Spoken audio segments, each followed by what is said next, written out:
What is up, everybody? Good morning. Welcome into Biscuits with Bama, powered by Tide Talk Live. Stacey Blackwood, joined as always by my good buddy Jake Thomas for this early morning edition of the show as Alabama gets prepared for their Week 7 matchup with the Arkansas Razorbacks there from Bryant-Denny Stadium at 11 o'clock. Looking forward to the matchup, Jake. What's up, buddy? How you doing this morning? Oh man, I'm doing good. Drinking my second cup of coffee. I'm probably gonna have to have a third or fourth. I hate early games, man. This is having a game at 11 o'clock. It should be outlawed among many other things. But good lord, I just woke up and now I got to we got a game in an hour. It's or 2 hours. It's ridiculous. Yeah, I'm not a fan of the 11 a.m. kickoffs either, but it is what it is. And, we were talking before we went live, Jake, about how the two best teams of the SEC are both playing at 11 o'clock this morning. And that just does not seem right. No. But at least it's not on Jefferson Pilot. yeah. That's a good point. Oh, me. Well, welcome in, everybody. Thank you for joining us this morning. Richard, Jerry, Nick Saban Jr., Above Average Joe, thank you guys so much for joining us this morning. Glad to have y'all. We're going to be talking. Well, first thing we'll do is we'll kind of go around the SEC and predict every matchup real quickly before we dive into Alabama's game against Arkansas. So you can expect a 30, 45-minute show this morning. But excited to be here. Glad to have y'all in the chat. So make sure if you have any thoughts, questions, or comments, just please let us know there in the live chat. Make sure you do give us a like and subscribe to the channel if you're not already. We would greatly appreciate that. And if you're watching the recording of this later on, please do jump in the comment section as well. All right, Jake, there's some decent games throughout the SEC this week. It's not just a killer week for the conference, but there's some good matchups. We're going to be looking at some of them. Obviously, we'll talk Arkansas, Alabama towards the end of the show. But Jake, as you look at the SEC slate this week, what game outside of Alabama, I guess, excites you the most? I would say that Missouri Kentucky game I feel like is going to be real fun to watch. I believe Missouri has kind of surprised a lot of people this year and how good they are. I feel like if they had a little bit more depth last week, they could have taken care of LSU. But you saw late in that game that the depth was off. LSU just kind of took control of that game. If Missouri had some more dudes, I feel like they could have beat LSU, and that says a lot about that team. But I think they're still 5-1 on the year. They've looked really, really good. Kentucky up until last week has looked really, really good, and then they just got steamrolled by Georgia. Seems like Georgia's finally found their footing. But when was the last time you could say that this game today between Kentucky and Missouri, whoever wins that game has a control of being second in the East in the SEC. That is wild. So I think that's a big game, but I think Missouri is going to take it. I just feel like Missouri is playing a little bit better than Kentucky overall right now. So I'm going to take Missouri. Yeah, that's a tough game. I like that matchup as well. I would probably go with Missouri right now as well. I think they're just a little better offensively. But it's a good matchup, and Kentucky needs a win after the way they looked against Georgia last weekend. So that matchup's going to be fun. I want to look at the Tennessee-Texas A&M game. It's Alabama's previous opponent against Alabama's next opponent next weekend. So we'll kind of see what the Aggies are made of and what the Volunteers are made of as well up there in Knoxville. So I'm looking forward to that matchup. I think it's going to be a good one there. I'm not sure who to take in that game, Jake. That's a tough game. You look at what Tennessee is. They've been kind of up and down this year. They've kind of been what the entire country has been like this year. They look good in spurts, and then they just look kind of average or pedestrian at other times. But Texas A&M, they're so good defensively, Jake. They really are. Despite of what the back end looked like last weekend, I don't think they were expecting Alabama to be able to throw the ball the way they were able to throw the ball. So I think that caught them off guard. They couldn't adjust. But that defensive front is tough for Texas A&M and Tennessee. I know everybody likes to talk about their passing attack, but what sets Tennessee off is their ability to run the ball with their two backs that they have. So if A&M can stifle the run and make Joe Milton beat them, I'm not sure that Joe Milton can beat them. So I'm with Nick Saban Jr. I think A&M is going to win a close one, almost kind of like in the reverse order of what happened last week against Alabama. So I got A&M winning a close one in Knoxville. Yeah, I love Jerry's comment. He said Tennessee versus North Korea, go Korea. Oh man, so yeah, that is going to be a really good matchup. Let me say this: I feel like we talk about Jalen Milroe and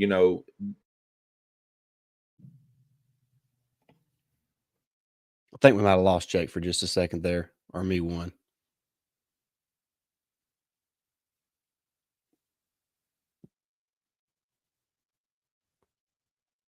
Looks like we might be having some. oh, Did you lose me or did I lose you? I'm not sure, but we're back. So, Okay. but what I was saying was, even talking about Jalen Milroe and the success he had against A&M's secondary last week, I feel like even with all his flaws, he's a better, more fluent passer than Joe Milton has been so far. So I don't think Tennessee can take those deep shots like we did last week and have success like we did, because Milton really hasn't proved to be that type of guy yet. He can throw and launch it 90 yards down the field, but there's usually nobody there where he throws it at. At least with Jalen Milroe, there's somebody in the vicinity, and more than likely it's hitting our guys in the hands. So, if Tennessee's, I feel like they're going to have to take some shots to win this game, but I just don't see how they're going to do it, because I don't think Milton is that great of a deep threat passer. Yeah, against A&M, with how well they play defensively up front in the front seven, you're not going to be able to put together 10, 12 play drives. You got to be able to hit the big plays, make explosive plays in the passing game.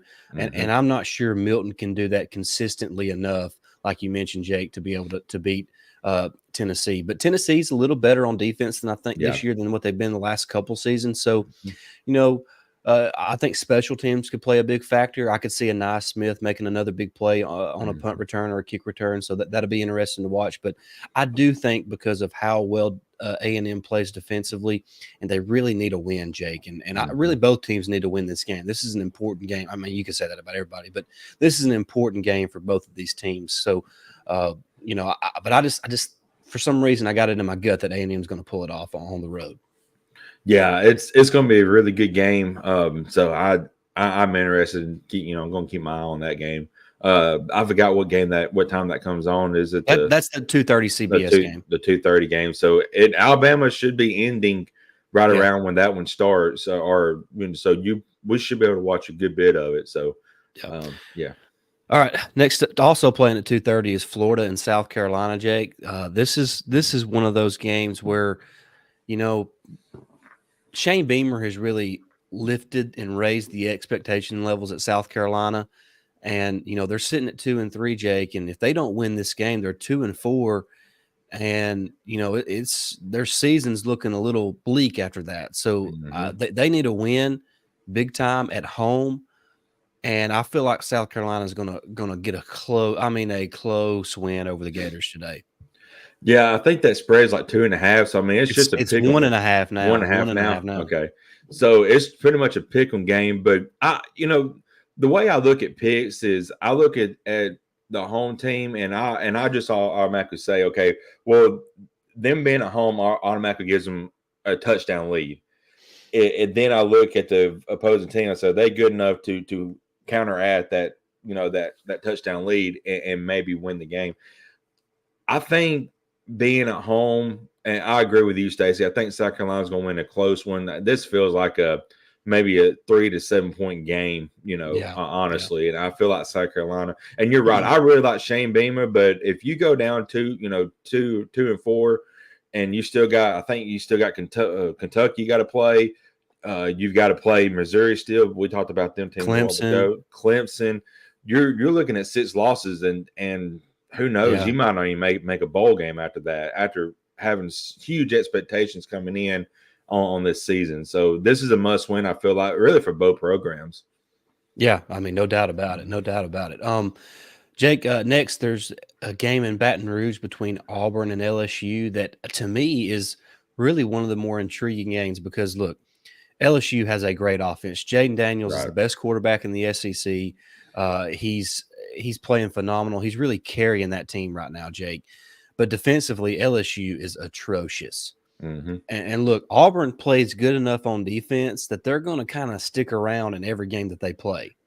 Now, if they can get anything from the quarterback position whatsoever, if they can play well on the offensive line, they have a chance to keep this game close, Jake. And we were talking before we went live about Mm-hmm. if this game stays in the 20s, Auburn's got a great chance of upsetting LSU. But if it gets beyond that and into the 30s, it becomes more difficult for Auburn to have success because I just can't see, even as bad as LSU is defensively, I can't see Auburn winning a game that's played in the 30s. Right. Yeah, I So agree, Stacey. I'm going to go with LSU. They're at home. They are the better team. They should win Right. this game, but I do think it's a pretty tight contest for most of the game. Yeah, I agree, Stacey. I don't know what the spread is now, but last I saw it was like a 10, 10 and a It's half, 11. 11. So again, you were correct. LSU is the better team overall. But I feel like if Auburn would run the ball consistently tonight, I feel like that's their best offense at the moment. And you've got to get a couple first downs, have some of those long sustaining drives to keep that LSU offense off the field. So I would say that I feel like since it's an 11-point spread, if I'm a betting man, I'm going to take Auburn to cover the spread. They'll probably still lose, but I mean I feel like they can cover that 11-point spread. Yeah, I wouldn't be surprised. I see it being between a 7 and 10-point game. Right. So if at 11 points, I'm taking Auburn. Yeah, me too.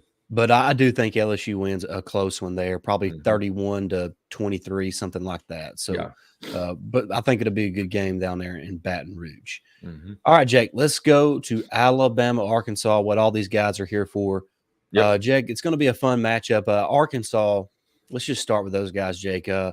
They're better than what their record shows. Yeah. Look, they're not a great football team. They got some deficiencies, Jake. Their offensive line's not good. They don't really have any skill players outside of KJ Jefferson and Raheem Sanders.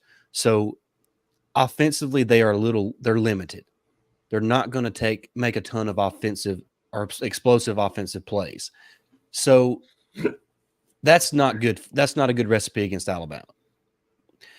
Defensively, Jack, they're okay. They're better this year than they've been in the past couple seasons, but they just don't quite have enough dudes on that side of the ball, Jake. They got a good linebacker, Jaheim Stewart, I think's his name. Jaheim is his first name. Jaheim Thomas. Thomas. Yeah.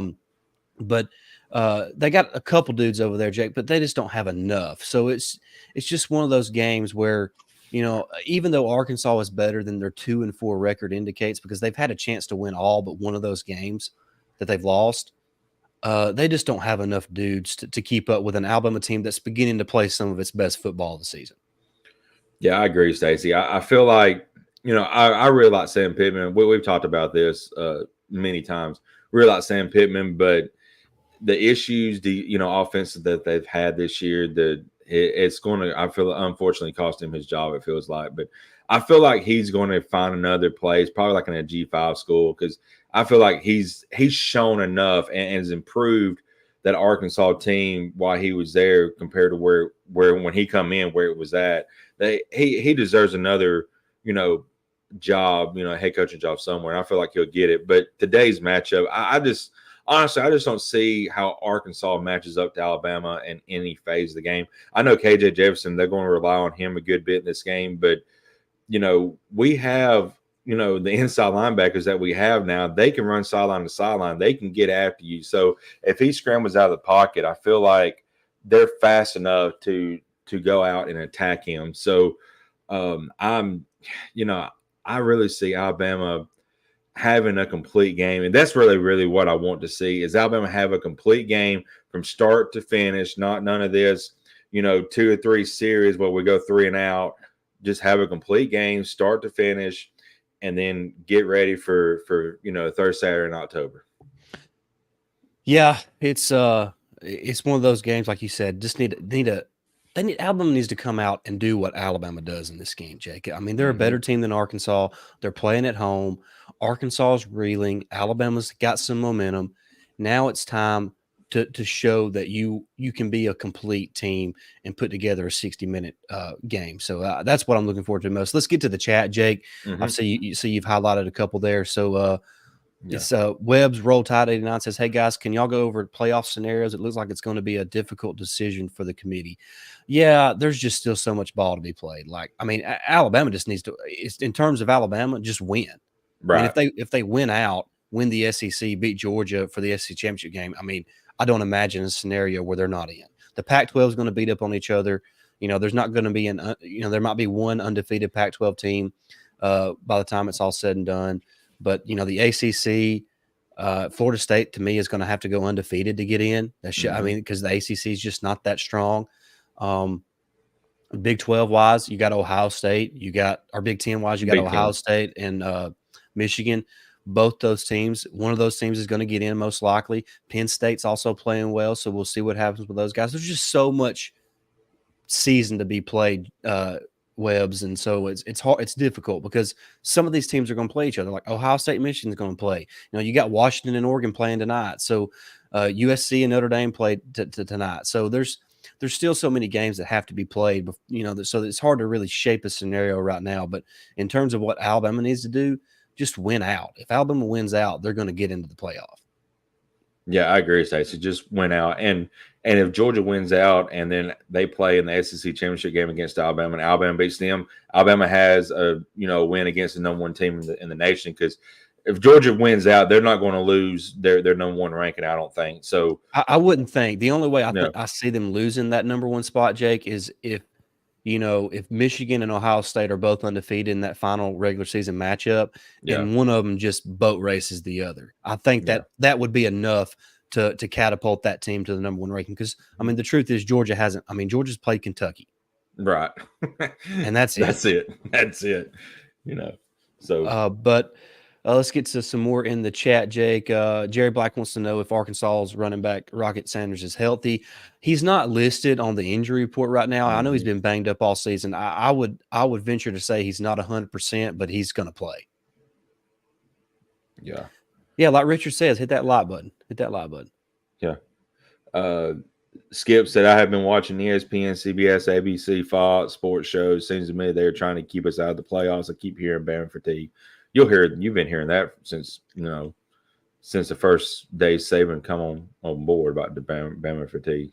Yeah, they just hate Alabama for some reason. Oh well, let them hate. That's right.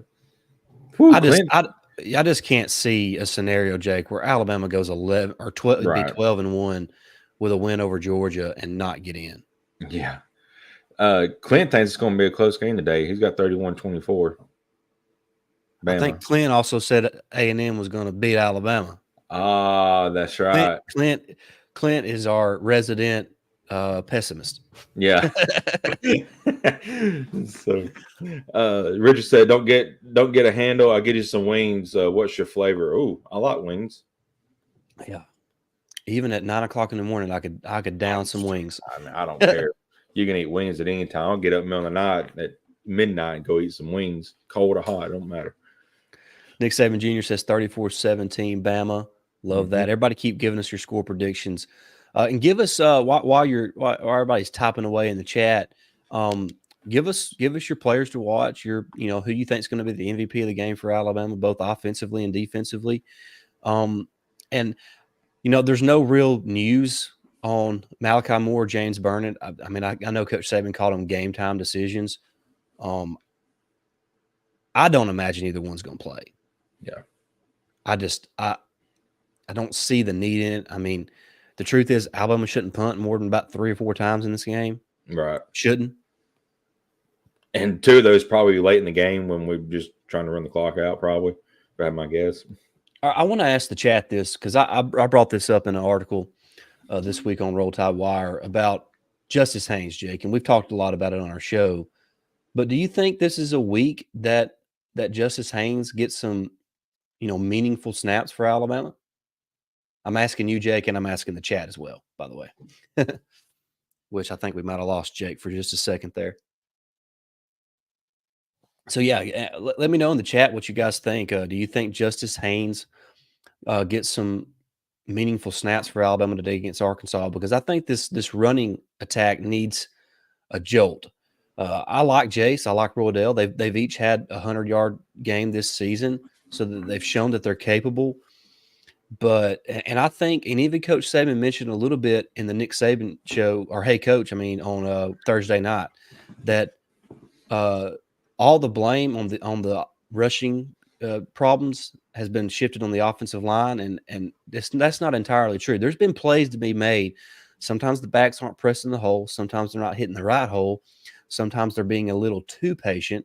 So I think the running game needs to receive a little jolt in the arm, whether that's via Jam Miller or Justice Haynes, remains to be seen. But I think this is a game where you need to maybe introduce one of those guys in a more meaningful way. Yeah, sorry guys, I'm back now. As per usual, internet issues. But you was talking. Sounded like you was talking about the running backs and needing the jolt in the running game. So yeah, I agree, Stacey. There's been plays there that just it seems like they hadn't seen it, or but something's going to have to change running the running game, because we need to get that going to be successful offensively, because that's how we're set up. We're set up to run, and then that opens up the play action pass for Milrow and some of them guys to make a shot downfield. So yeah, we need somebody to come in and get some juice going in that running back stable, and that's either going to be Justice Haynes or Jam Mill, like you said. Well, what's surprising to me is that it hasn't happened yet. And, Right. he did get nicked up in fall camp. I don't know if that's made any kind of impact on his playing time so far this season. But, Jake, what we saw with Justice Haynes in the 8A game, and I know you got to take that with a grain of salt, was not only his ability to run the football, but his playmaking ability out of the backfield was really good. So I thought that I thought that we'd see a little bit more of Justice Haynes by now. Yeah, What's up I with Jam? agree. He hasn't taken advantage of his. I agree. He's been a little. I don't want to say disappointing, because I'm not disappointed in the way he's played, because he hadn't played enough to be disappointed in. But Right. I thought he would do better in the opportunities that he's been given so far, Richard. I think that's a great point. I'm Yeah. not sure what's going on. Yeah, I agree with that, Richard, as well. Um, yeah, I know the offensive line, they've had their efficiency, did some efficiencies and all that, but I just feel like they're eventually going to click, like we talked about. They always seem like they start slow under Saban, and then they get better as the season progresses. But you can't put everything on the offensive line, with the issues that the running backs have had so far. I feel like it's a collective unit. Both the running backs have not seen the holes, and then there'll be some plays where the offensive line is just not generating any holes. Yeah, yeah. And going back and watching that Texas A&M game, Jaden Roberts, he in pass pro, he did great. Yeah. He did great in pass protection. He was, pretty solid in the run. But I was really surprised when I went back and watched the game, considering how he kind of got put into the game at the last minute, how Mhm. well Jaden Roberts played in his first career start. So I mean, that's not an easy task, playing on the road against that front from Texas A&M. Considering all that, he played pretty sound for his first career start. And on our pregame show, I said he was a guy to watch, even though he may not play today. But if he does, I'm with you, Stacey. I was really impressed on how he looked the other day. And we have Pritchett trying to get in some reps now. We've had Ferguson get some. Now you've got another guy that you can plug in. God forbid injuries happen on the offensive line, or anywhere on the team for that matter, because injuries just can derail your season so quickly. But you're building that depth on the Yeah. offensive line that you can plug somebody in. And I mean, if we got Roberts being a pass pro protector, being great at that, if he did really well, like you said, run the ball. We already know Ferguson is a bulldozer running the ball. I mean, you can kind of see how this offensive line's makeup of next year is going to be like. You're going to have two guards potential that's going to be just absolute brutal on the interior of that offensive line, run the ball. So hopefully it all works out to be that Well, way. you talked about the depth they're building along the offensive line. To start the season, Coach Saban he liked what he had on the offensive line, but he was concerned about the depth. He Hmm. only had about 5 or 6 guys that he was comfortable with. But then the emergence of Terrence Ferguson come along. Then Hmm. the emergence now of Jaden Roberts. Miles McVay has played a pretty good bit at right tackle Yeah. in mop up duties. So I think you start the season with 5 or 6 guys you're comfortable with. I think now there are about 8 guys deep on Hmm. that offensive line that Coach Saban and Eric Wolford say, like, hey, we can roll with these guys and we'll be in good shape. So, Yep. like you said, they're building that quality depth along the defense or the offensive line. I think that's true about the entire team. I think the team as a whole, because of some of the injuries, and thankfully there hasn't been any too many long-term injuries, because of the nick-ups they've had, they've built some quality depth across the board on this roster. Yeah, I agree, Stacey. Richard says, I hope we finally see a full game of 4 quarters, a power run with nice play action past the game. Well, we end the game with 25 rushing yards for 25 rushing attempts. I would say with 200 plus yards and 25, 30 attempts with 250 a balanced attack. And Yeah, yeah, Justin believes we will play our most complete game today. yeah. I think they will too. The only thing that Mhm. bothers me is the 11 a.m. kickoff. I God. mean, that's just I hate it. I hate it. I know it's not an excuse for those kids, but I hate it. I would I, absolutely hate to play at 11 o'clock in the morning. this and kind of will kind of feel different. I feel like because it is homecoming. They had the homecoming parade at 7 o'clock, so hopefully everybody's up, everybody's ready to go, everybody's kind of moved a little bit more this morning. So maybe the crowd will be into it early on, and maybe the team has got all their sleepiness and all that out of their system. They'll be ready to go. So we'll see. I mean, gosh, we're just an hour and a half away from kickoff, so or nearly so. Yeah, and Richard also says good snaps, no picks, no Mhm. turnovers. I'll be happy, and that'll be a great sign, no doubt. This is like I think the people are trying to say in the chat. This is a game where we're at the halfway point of the season now. They played 6 games, but this is the point where now it's a new season. You've kind of grown up throughout the first half of the year. Now it's time to show what the final version of the Right. 2023 team is going to look like and how they're going to finish the season. And so I'm looking for like a complete performance, offensively, defensively, and on special teams. So excited for that matchup here in about an hour and a half. Skip says, I heard a comment Mhm. from a friend saying he thought the running backs were running lazy at times. I don't know if I Hate that hate, word. I hate the word lazy Yeah. because, and I'm not saying some players on occasions are not being lazy, but I hate to use that word because do y'all not realize? And I'm not talking to you, Skip. I'm just saying in general how hard these guys work every single day, Hmm. and so even if it's maybe be a subconscious thing for them, but I think these guys in general, for the most part, they go out and play hard every play. Yeah. And I'm not trying to be a fanboy when I say that, but I mean, guys, these players work every single day, hours upon hours, at trying to be the best version of themselves. So I just hate to imagine they go out there and play lazy.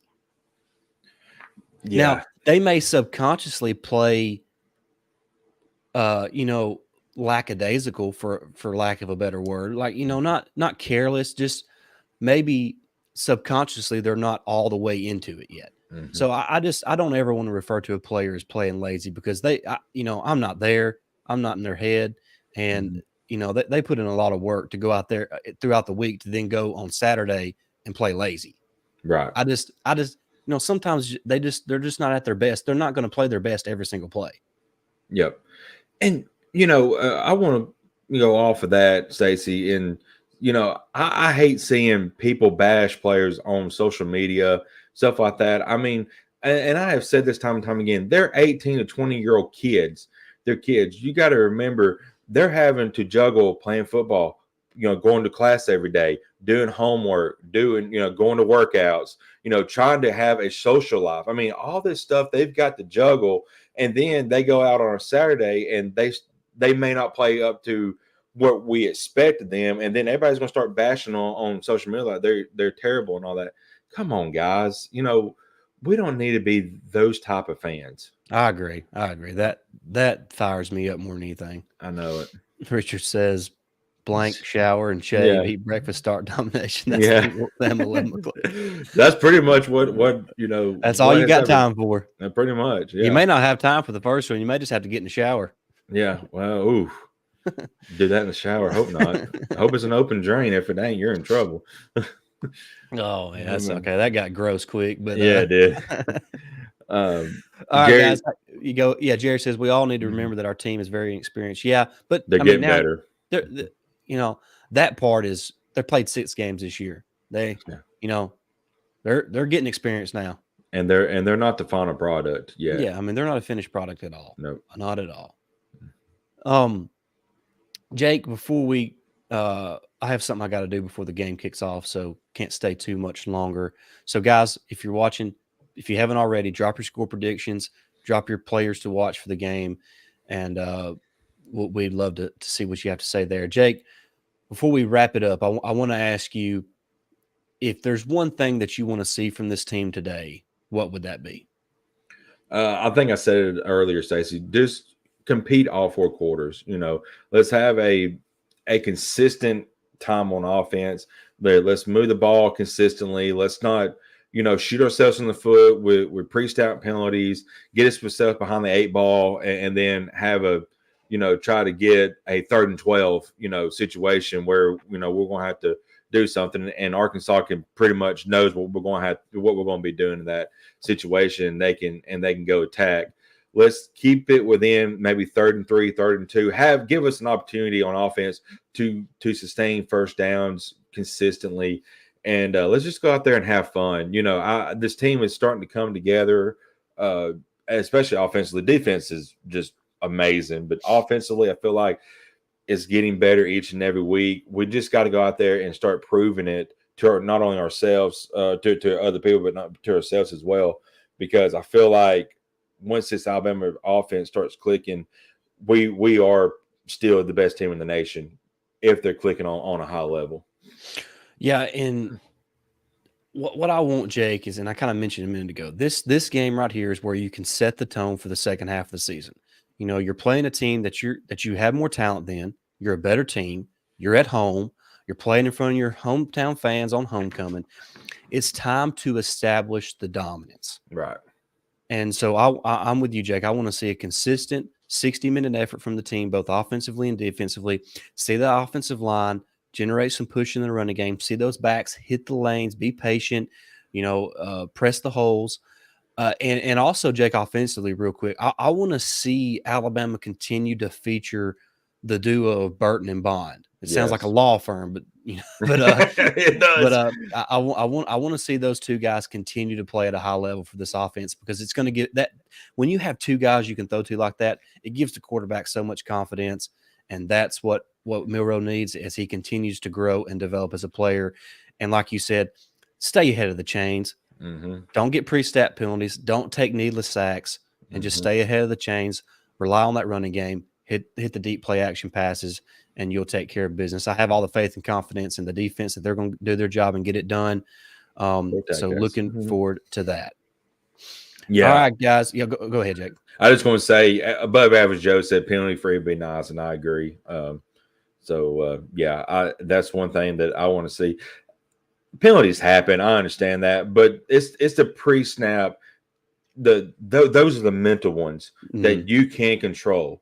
Yeah, so they're completely avoidable. They are completely avoidable. Yeah, that's the ones that I want us to see start working on a lot. Yeah, more. I mean, if a ref calls you for a ticky-tack pass interference call, what are you going to do about it? Or they get you on a holding call, what are you going to do about it? I mean, it's just those things happen. But the pre-snap ones, you can completely control them, get them out of the game, so you stay ahead of the chains. And if Alabama stays ahead of the chains offensively, they will be really, really good offensively. They just will. I mean, because then it allows you to still run the football. It allows you to utilize Milroe's legs a little more as well. And then we know what he can do on deep play action passes when he's got time to throw the football, Jake. He's basically automatic. And Arkansas knows what he can do with his legs too. Last year. They got a firsthand experience of that. So yep. But all right, guys. Hey, thank you so much for watching this morning's edition of Biscuits with Bama. Been a lot of fun to do this. Make sure you do join us in the post game on the Bleacher Report mobile app for our instant reaction for Alabama, Arkansas. Once again, thank you so much for watching. Make sure you do like, share, and subscribe today. We'll be back real soon. And until next time, everybody, roll tide. Roll Tide.